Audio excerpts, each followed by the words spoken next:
Ang face-to-face harapan ay pambansang dulugan ng mga may alitan. Hangad namin na bigyang solusyon ang mga di pagkakaunawaan para sa mas mapayapang komunidad.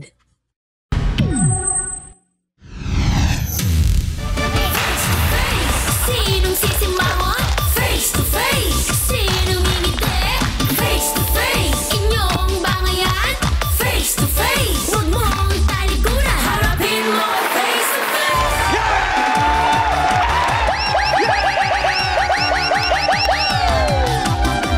Iba? Grabe kayo Makiharapan maghiyawan!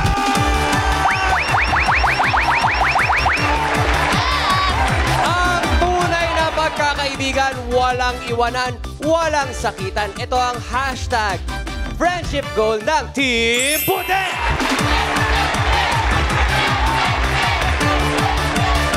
Alam mo, kung ikaw lagi kang nanlalaglag tapos wala kang paki sa tropa mo, bes, mag-leave group ka na. Ito po ang Team Pula!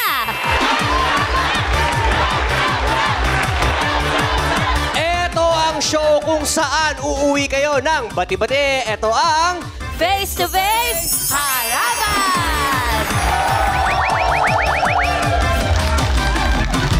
masisindak ka minsan sa mga hirit nilang derechahan. Ang OG Authority ang ating harapang tagapayo.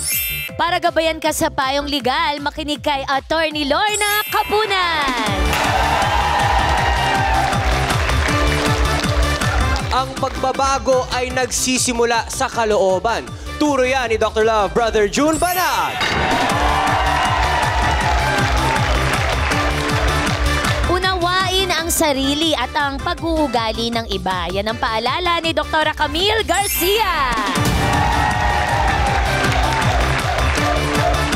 Ayaw niya ng may inaapi. Gusto niya lahat ay bate-bate para everybody happy!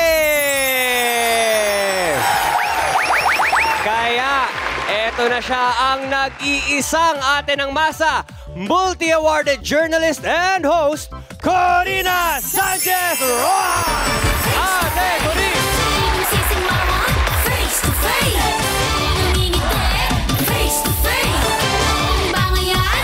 Face-to-face.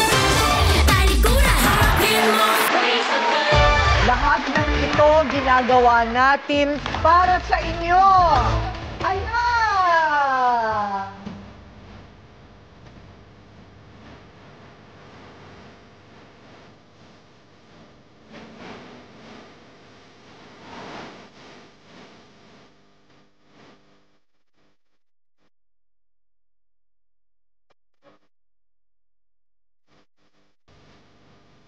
Oh!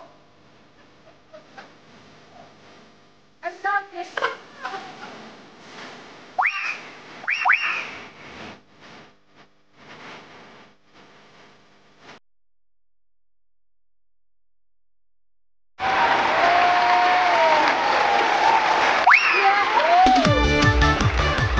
At dahil dyan, ate ko rin, parang feeling ko nakapili na po ako kung sino makakatanggap ng ating care package. Mag-ingay kung feeling nyo ito ay sa Team Pula or sa Team Puti.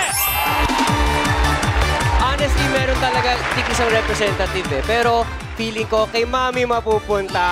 Congratulations po. Let's go, Mami! Ay, talaga may pag-ikot pa. Oh, wow! Wow! Dito, Mami, camera.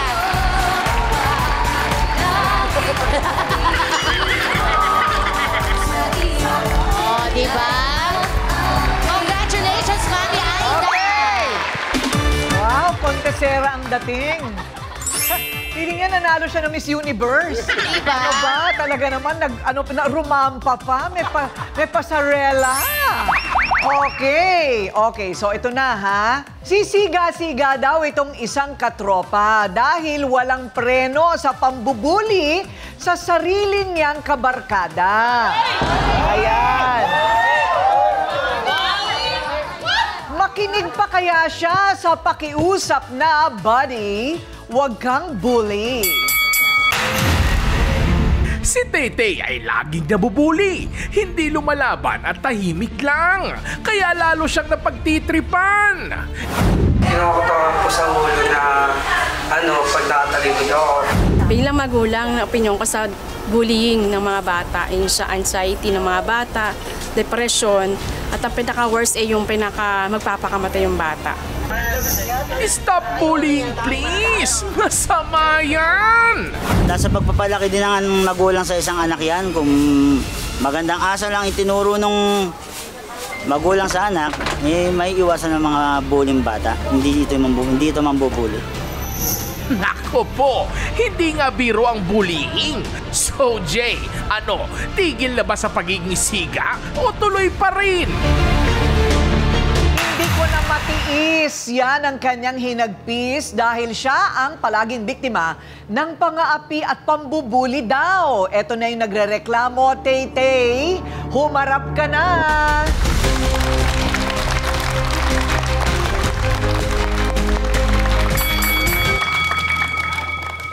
Tingnan mo naman si Taytay, parang talagang inaapi. Taytay, di pa tayo nagsisimula, parang naiiyak ka na. Bakit? Lagi po nila ang binubuli pag dumalabas po ako. Sinasabihan po nila ako tapos wala daw po ang pinag-aralan. Tsaka pag lalabas po ako, lagi nila ang binabato. Kung ano-ano yung nadadampot nila, babatuin nila ako. Pero ito, mga kaibigan mo ito? Opo, mga tropa ko po sila dati po. Oh. Wala po yung lumayo na lang din po ako sa kanila. So bakit nagsimula sa palagay mo yung pambubuli sa'yo? Wala naman po akong ginagawa sa kanila eh. Nalaman lang nila po na hindi po ako marunong magbasa. Tsaka wala po akong pinag-aralan. Tapos inaasar pa nila ako na marami daw akong an-an. An-an ba yan? Anong sabi ng doktor?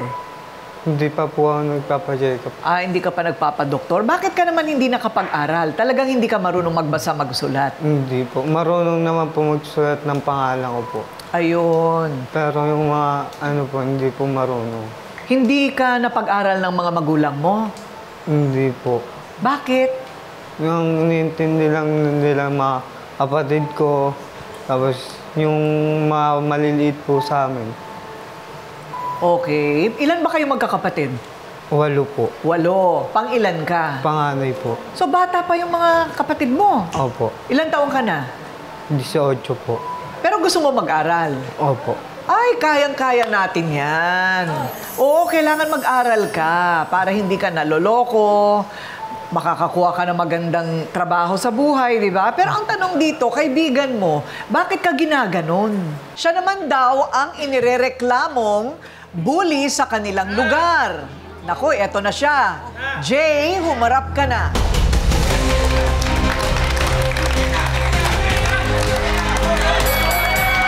Tigas mo, no?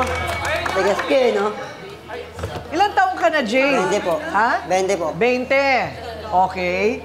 So, eto ngayon ang ating tanong na hindi mo naman kailangan sagutin kaagad. Mag-isip ka munang mabuti. Eto, kawawa, oh. Ikaw daw ang #1 na bully dyan sa lugar ninyo. Sasagutin niya ni Jay sa kanyang depensa sa pagbabalik ng Face to Face Harapan. Face to face, sinong sisimangon? Face to face, sinong ngingiti? Harapin mo face to face.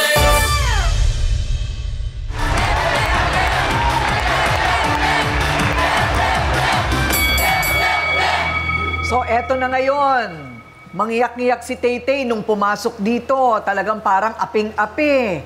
Parang alam mo yung tuta na bahagyong buntot, pumasok dito sa ating set. At eto naman si Jay, totoo ba ang sinasabi ni Taytay na ikaw daw talagang nambubuli ka ng walang dahilan? Hindi naman po sa ganun. Hindi naman po sa ganun na binibuli ko po siya. Dati ko rin po talagang tropa yan. Maano lang din po talaga yung pinapakita niya sa akin, ano. Anong pinapakita niya sa inyo? Na parang ano siya sa amin, pag ilang po siya sa amin, ba't parang ilang ka sa amin na tropa mo naman kami dati. So, kumbaga, dati yung katropa, hindi mo maintindihan kung bakit umiiwas Opo, na. bakit nga po umiiwas po nga po siya sa amin eh. Totoo ba yon? Umiiwas ka na sa kanila? Opo, umiiwas po dahil sa ginagawa nila po sa akin. O yun naman pala. Opo, umiiwas sa akin. Pero di naman ako laging maano sa'yo. Yung iba pang tropa. Oo. Tusin, kaya rin kita ang pagtanggol doon kapag nagsasabi ka ng ano sa amin eh. Bakit kasi kailangan pang merong pagtripan sa grupo? Dahil ba sa hindi siya makasulat at makabasa? Opo. Oh. Hindi naman niya kasalanan yun. Nakakaawa nga. Ano ko lang po sa kanya, matuto lang po siyang lumaban para sa sarili niya kung saan man siya mapuntang ibang lugar. Nakakaya niya po yung sarili niya, hindi para magpa-api siya or magpabugbog siya sa ibang tao. Ano mo merong gano'n Doc Camila? Merong gano'n na parang, lalo na tatay sa anak na lalaki, medyo matindi para matuto daw. Pero iba ang nagiging epekto sa taong tinuturuan. Tama ba yun? Opo. Total mga sabi mo, turing nyo sa kanya parang tropa talaga. Ba't di nyo nalang tinuruan magbasa, magsulat?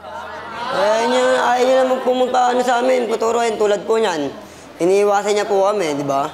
Paano po namin siya para turuan magbasa? Hindi naman po para turuanin namin siya, asarin namin siya ng ganun. Tama ba yun, attorney? Ano ba yun? Pwede yang ireklamo, right? Pwedeng ireklamo yan kasi tinan mo naman yung effect, no? Kasi ang bullying, hindi lang physical, no? Verbal yan. Ang tawag dyan, maltreatment. Napakalaki ng penalty niyan sa batas, no? Kala mo lang na tumutulong ka. Pero ang bullying, hindi sa intensyon ng bullier. Yun yung effect sa binubully. Miski na sinasabi mong gusto mong tulungan, gusto mo lang para tumapang, hindi yun ang importante. Ang importante yung effect sa kanya. Ayun. Kung ano yung epekto, yun ang pwedeng ireklamo. O, di ba, no? Pero kung wala naman siya kasalanan sa'yo, personal. Wala naman po. Wala naman. Ikaw lang ba ang nagtuturo sa kanya? O lahat ng tropa nyo pinagdidiskitahan siya? Yung iba mong tropa po. O, iba rin siya kasi nga po, nakikita na ganun po siya. O. Na parang wala siyang sa sarili niya. Oy, dapat nga pinagtatanggol nyo eh. Wala na naman po siya sa amin eh. Ha? Hindi na po namin nakakasama yan eh. Hindi na nga nakakasama kasi binabatok-batukan nyo daw. Oo. Pati daw yung nagtatanggol kay Tete, ay nakukursanadahan ninyo. Makalaya lang po sa kulungan nun eh. Oo.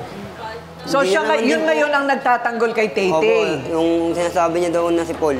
Oh, hindi ka ba natatakot doon? Galing sa Muntinlupa. Hindi naman din po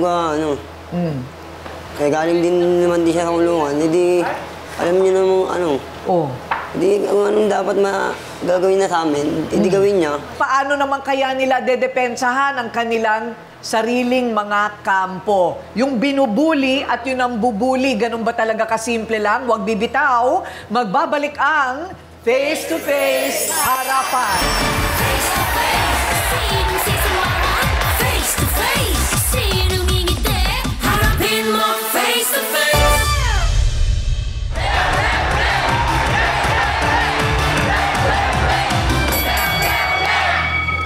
Ayan, siya naman daw ang orihinal na siga sa kanilang lugar na gustong-gusto nang umiwas sa gulo. Ayun, kasi nga nakulong na daw siya. Paul, humarap ka na. Napapala ng mga sigahan. Paul, nakakatakot ka naman. Ano ba? Paul, be careful! Oo. You might fall. Akala ko ba umiiwas ka na? Matapang po yan eh. Ha? Matapang po. Matapang. Teka muna, bagong labas ka? Opo. Ano, bakit ka naman nakulong? Tinuro niya po ako. Tinuro ka niya? Tinuro ka niya na ano? Sa drugs, tinuro po niya ako sa polis. Sa drugs? O, wag na kayo mag-drugs kasi walang mapapalayan. Alam mo na ngayon yon? Opo. Walang mapapalayan talaga. Lalo ka lang hihirap sa buhay. Lalo ka lang talaga hindi ka kikita. Huwag ka na mag-drugs. masisira ulo mo, pansamantala ka lang maligaya, pagkatapos sira na yung ulo mo. Ilang taong ka na? 20 na po. 20. Anong na? Bata ka pa. May oras pa para magbago. 'Di ba? Pag tumanda ka na ng ganyan, lagot, wala nang mangyayari sa buhay mo. Ngayon, pwede pa kayo magbago 20. Pag lumagpas pa kayo dyan, wala na yun. Oh, teka muna, naging sipol yung problema. Actually, siya yung nagtatanggol kay Taytay. Tama ba? Opo. Kasi, bakit? Naranasan ko rin po sa kulungan yung binubuli po ako. Bali, tatlong taon mahigit ka na nakulong. So, 3 years, minor 7 de edad months. ka, tas nalipat ka sa adult na sistema nung nag-18 ka. Hindi po. Doon lang po ako. Sa juvenile. Sa juvenile the whole time. 3 taon? 3 taon, ate ko rin. Kaya alam niya, sinasabi niya na mahirap talaga yung napagdidiskitahan. Kasi sa juvenile, maraming ganon, di ba? Eh bakit noon daw, balita ko, si Taytay, kasama ka rin sa nambubuli sa Opo, kanya? Totoo ba dati yun? po, bago po ako makulong.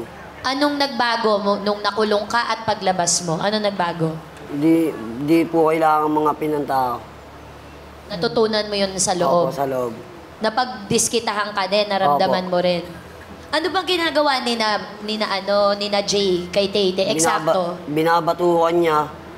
Sinupukol nila ng tsinyela. Sinasabihan na marami daw na hindi naman daw marunong magbasa. Siya naman, ang tropa ni Jay na magpapatunay na paglalambing lang daw bilang kaibigan ang ginagawa ni Jay.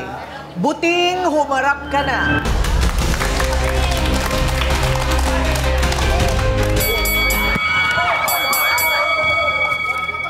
Kapapil ka rin eh, no?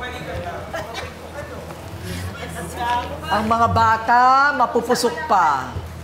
Mapupusok pa ang mga bata. Alam nyo, iwasan nyo yan. Din yun. Iwasan na ninyo yan. Buting, iwasan na ninyo yan. Pogi ka pa man din, oh. Kasi pares lang po sila kasi ni Jason dati. Siya rin po, bully po siya sa amin eh. Oh, pero nagbago na. Opo. Pero nagbago na po. Nagbago lang po yan ngayon kasi kakalaya lang po niyan eh.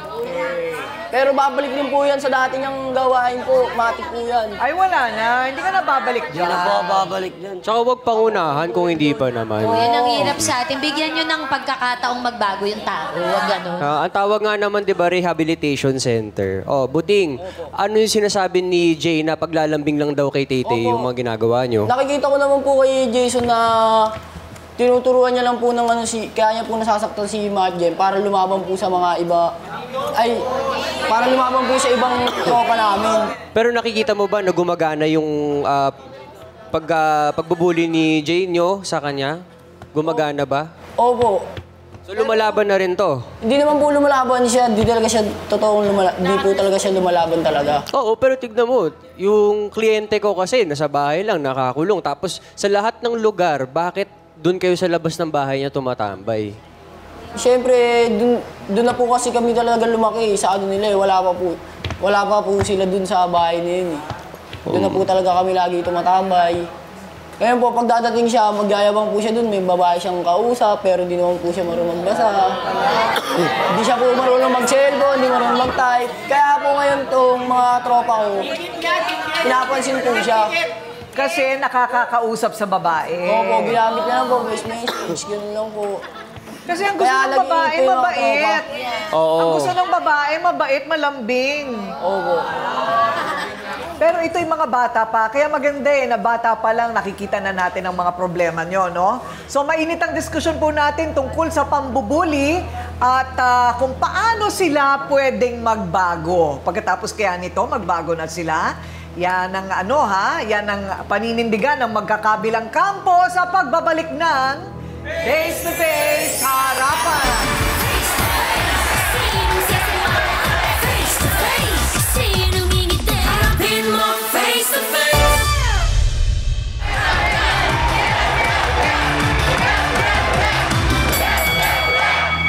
Ayan, eto na. So, Ryle and Tuesday, kayo ba ay ranas na ng pambubuli o kayo yung mga bully dati sa mga eskwelahan niyo? Umaming ka, Ryle. Naranasan ko pareho. Naranasan ko po pareho. Pero hindi yung sobrang panlalait na pambubuli. Yung asar-asar lang po talaga. Pero nung bata po ako talaga, ate ko rin, mga 9 years old, 10 years old, ako yung binubuli. Ginawa ko nung nagsumbong lang ako. Hanggang sa one day, medyo mas tumanda ako, natuto ako lumaban pabalik. Pero hindi sila kaibigan, ate ko rin, na may intensyon na para matuto ako. Kasi tatay ko yung gumawa nun para sa akin eh. Opo. Okay. Sa eskwela yan? Sa eskwela po. Oo nga, tsaka maraming mga eskwelahan talaga, hindi na monitor ang bullying, Doc Camille. Hindi talaga nila na monitor. Kasi ako nabully din ako dati, wala ka rin mapagsumbungan eh. Tama. Hindi ba? Hindi open. Ikaw naman, Tuesday. Tinry ko magsumbong, ate ko ring. Ang nangyari, nagkaroon pa ng victim blaming. Parang ikaw na nga po yung nadihado ng kaklase. Tatanungin kasi talaga kung ano yung origin ng pag-aaway. Ang nangyari po sa kwento, naiikot na balik po sa akin. Hindi ka gaganyanin dahil ganyan ka din kasi. Parang may ganun po. Parang si Tete. Parang si Tete. Binabalik sa kanya. Natatanong niya tuloy, kasalanan ko ba to? Deserve ko ba na ginaganito? Baka ako nga. May paikot, ikaw tuloy, magdududa ka na rin. Correct. So sana mas may malaking suporta, lalo na sa eskwela. Medyo mas woke na tayo, no? Yes. So medyo mas moderno na dapat ang pakikitungo ng mga eskwelahan pagdating sa bullying, no? Yes, ate. So, okay. Ano ang masasabi ng team? Ano ba tayo? Pula. Pula muna. Okay. Ito po, ate ko ring, sabi niya, gustong-gusto ka daw niyang, gustong-gusto ka daw niyang makilala po. Kasi, sabi daw po niya, hindi daw po lahat ng ganito ay bully. Oo. Pag sinabi kong ganito, pogi ang ibig ko sabihin, ha? Baka magalit ang mga... Sige, Kuya AC, anong masasabi mo? Kuya Titi, no? Wala. Tay-tay, ayusin mo, tay-tay. Kuya Titi, ang masasabi ko lang siya, wala namang bully kung hindi ka magpabuli. Itayo mo yung sarili mo, ayusin mo. Ano ba? Iiyak ka lang? Magtago? O magmukmok? Lakasan mo yung loob mo para baguhin mo yung sarili mo. Para hindi ka bulihin. Tignan mo siya, ang lakas ang loob. Lumabas siya ng bahay ngayon. Malakas loob niya. Tigil mo yan, itigil mo yan. Itigil mo yan, tay-tay.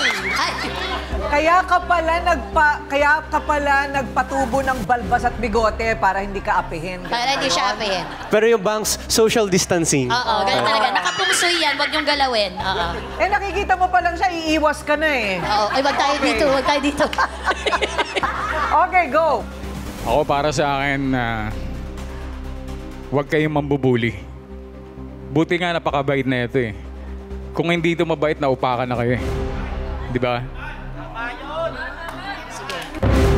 Tsaka hindi naman kayong perpektong tao. Lahat tayo may kapintasan.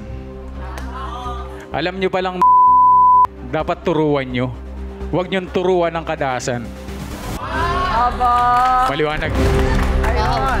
Meron pang maliwanag. Ang ganda ng boses ni Kuya eh, no? Natakot ako ng konti. May konting fear. Parang malapit na umabot sa level ng soothingness ni Brother June na boses.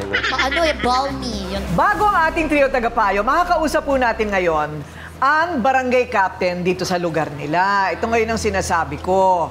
Yung barangay captain, pagka nasumbong kayo dyan, naku, pag-iinitan na yung tropa mo, di ba?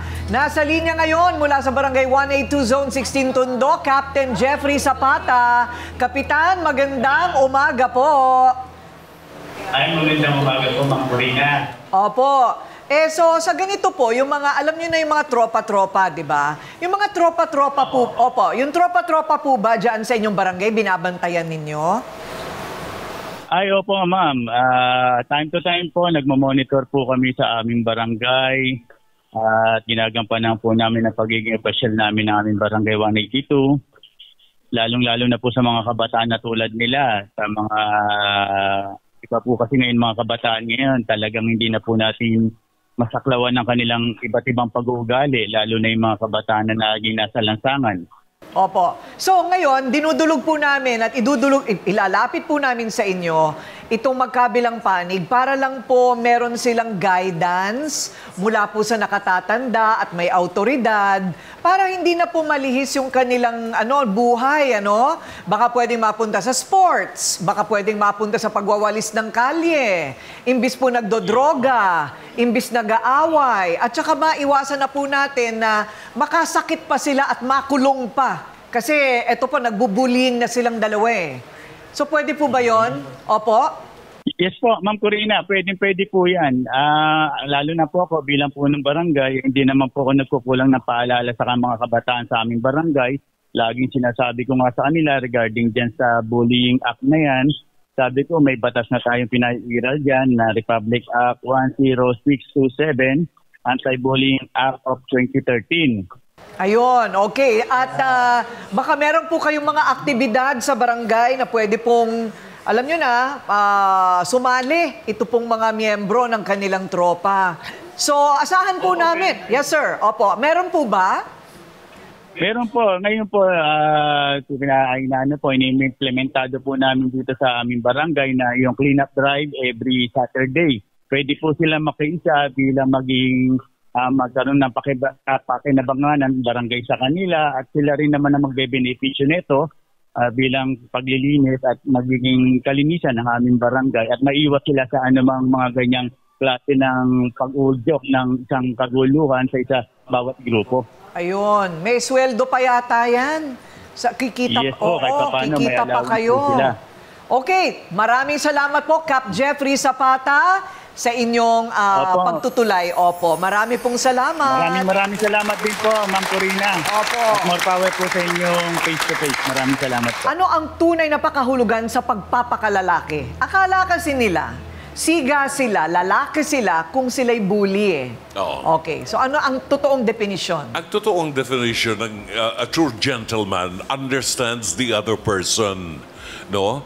Yung kayo ang nakauunawa sa kanya at kayo ang magiging instrumento ng pagbabago niya, hindi sa paraang violente.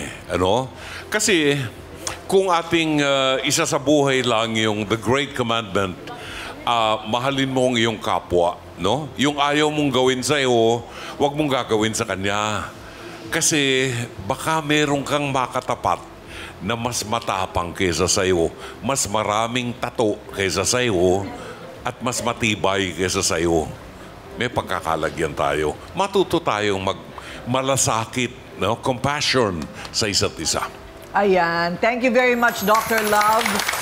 So, Doc, kami naman, kung trigger ng childhood yung trauma, ano muna ang madalas na background ng bully?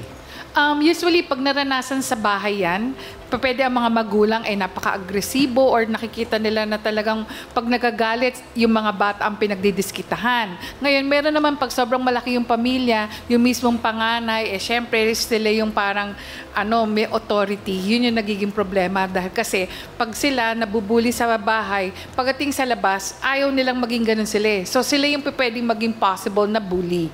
And dati biktima sila, so parang siya, nagiging cycle na biktima, tapos nagiging bully, biktima, ganon. Ayun. Pero dito sa pagkakataon na to, siguro ate ko rin, unang-una kasi, yung ginagawa ni Tay-Tay, masyado kasing naka-mindset siya na ganun lang yung kakayahan niya. Siguro pagdating sa ganyan, merong tinatawag tayong CBT or Cognitive Behavior Therapy na makakatulong kay Tay-Tay na pwede siyang pumunta sa amin para sa ganun. Yung bang at least maging siya, ma-motivate siya at saka magkaroon siya ng drive na ay, hindi, kailangan maging malakas yung loob ko, kailangan magkaroon ako ng confidence at saka yung itataas ko yung sarili ko na yung meron akong kakayahan kahit ganito na hindi pa ako nakakapag-aral. Hindi pa pwede kasi, actually, nadinig ko kanina na sinasabi niya na magpakatatag ka ganun. Hindi parang verbally bullying pa rin yun. Mas maigi siguro kung ang sasabihin natin, Tay, alam mo, importante sa isang tao maging maayos. At pagiging maayos yan, hindi mo kinakailangan sila.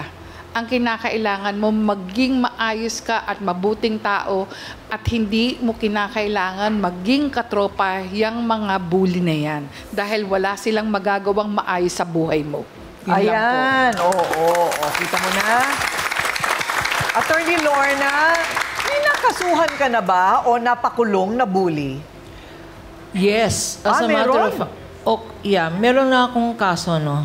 Kasi nangyayari to hindi lang sa barangay, no? Sa eskwelahan. Yung anti-bullying law, 2013 pa yan, Corina, no? 2013, and yet, mas dumami pa ngayon, 10 years after, 15 years, mas marami pang bullying sa school. Ang ibig ko sabihin, wala yan sa batas. Nasa values education yan ng mga magulang ninyo at ng eskwelahan para hindi na mabuli. Mahalin mo ang sarili mo. Mahalin mo ang sarili mo. Pag rinispeto mo ang sarili mo, rirespetuhin ka rin ng mga nambubuli sa'yo. Thank you, Attorney Lorna. Dami natin natututunan. Marami tayong natututunan, di ba? Okay, so may pag-asa pa kaya na manahimik ang mundo ni Tay-Tay at Jay at lahat ng kanilang katropa at magtuloy-tuloy na ang magandang kinabukasan o magtutuloy-tuloy bumulusok papunta sa kangkungan ang kanilang mga buhay. Abangan sa pagbabalik ng Face to Face Harapan. Face to face, sinong sisimangot? Face to face, sinong ngingiti? Harapin mo face to face.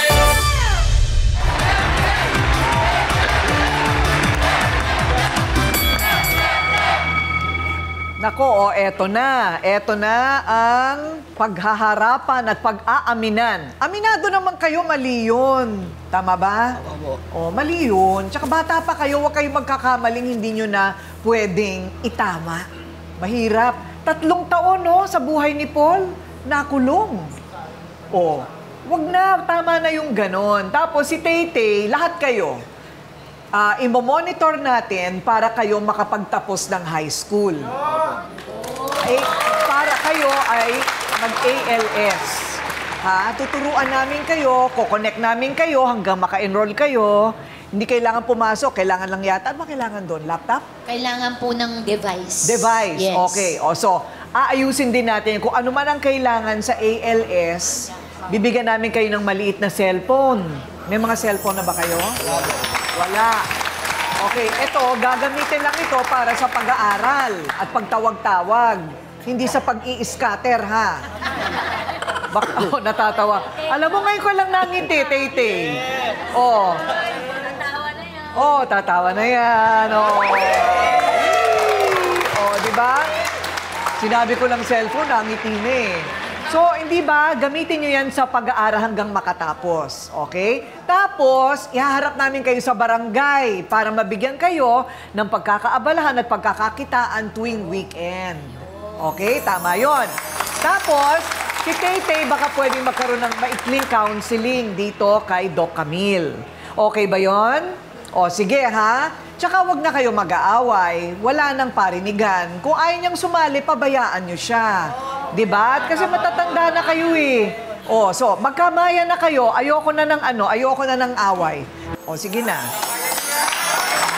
Hoy, tatayo na yan. Tatayo na yan. O, diba? O. Ayan naman pala eh. Group hug. Wow. Group hug. O, willing naman kayo mag-aral. Talagang mag-aaral kayo. Willing naman kayo mag-aral, baka wala kayong tiyaga, Eto, pakinggan ninyo ang sasabihin ko sa inyo, ha? Ano ba talaga ang pakahulugan ng isang siga? 'Di ba? Sino ba yung totoong siga? Sa kabataan, madalas, ang pagkakamali na ang siga, yung pinakamalakas ang boses, kinatatakutan, yung nananakit, yung nangaapi, yun ang siga. Para sa kabataan. Dahil na rin ito sa kakulangan ng mga magulang at ng eskwelahan, may batas nga hindi naman ini-implement ng seryoso sa totoo lang, di ba? Kasalanan niya ng mga nakatatanda eh. Ang iba, tumatanda pa ring bully o siga-siga. Ano sila nung teenager sila, ganun pa rin sila, ayun nakakulong na lahat. Makikita naman ninyo ito ngayon. Ang totoong siga ay yung matagumpay sa buhay. Yung marami ang natutulungan, yung nakakatulong sa gastos sa bahay at napapasaya ang magulang, yan ang siga. Diba? Yun ang big time. Ang siga, yung mayayaman na maraming nae-empleyo, yung big time sa buhay. Yan ang siga sa totoong mundo, hindi sa maliit ninyong mga gawa-gawa ninyong mundo. So, kung sa kabataan pa lang ay iiwasan na ang magkamali at malihis ang landas mula sa tama, kayo ay magiging totoong siga sa buhay. Okay? Ako po ang inyong Ate Corinne at nagsasabing may cake ang harapin ang mga issue dahil walang hindi nadadaan sa pag-uusap. Basta dapat may mukha kang ihaharap dito sa Face to Face Harapan! Face to face. Face to face. Face to face. Face to face. Face to face, harapan tayo. Face to face, problema'y solusyonan. Kaya na ating pag-usapan. Face to face, tama ng okrayan. Sabi na, sabi tama.